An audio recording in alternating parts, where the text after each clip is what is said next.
Every now and then, there are predictions about the end times, the end of the world.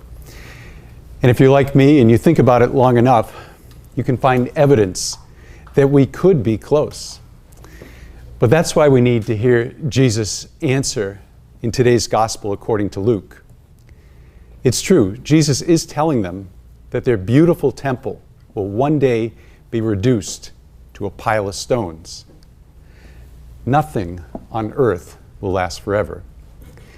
But Jesus has compassion on those people and on us who find ourselves anxious. People who want to know when and what will be the sign that it's about to happen. If you think about it, we want to know so that we can have a chance to react. Maybe get in a last confession. Maybe bring a family member to be forgiven by God, and perhaps to reconcile with people in our families and with our friends. But Jesus also doesn't want us to be confused. He doesn't want us to be taken advantage of. And so he tells us to not be deceived by those who come in my name, saying things like, "I am he, and the time has come." Jesus warns us, do not follow them. And he also points out that when we hear of wars and insurrections, that we should understand that they will come. But they too do not signal an immediate end.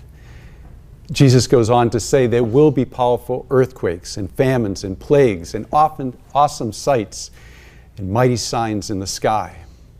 All of this will take place.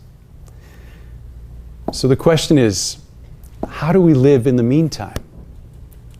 How do we know that what we see around us, the people, the churches, the cities and towns and villages, that will one day cease to exist?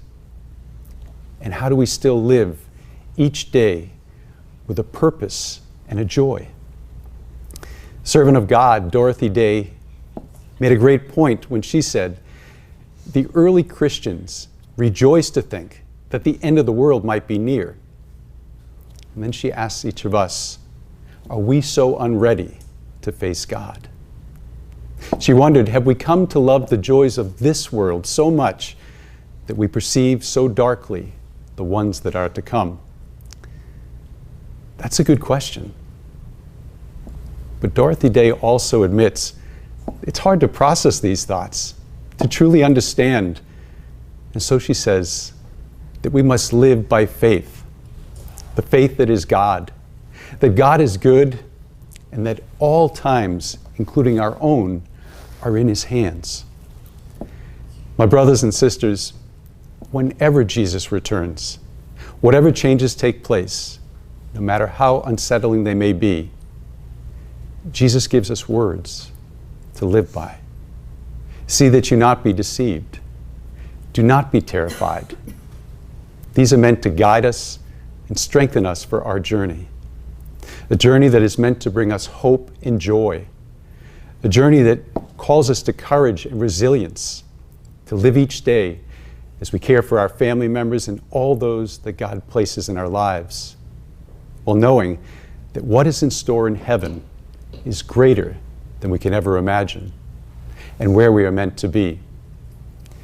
May God bless you and your families on this holy day. And just remember, we find our courage through and in Jesus Christ.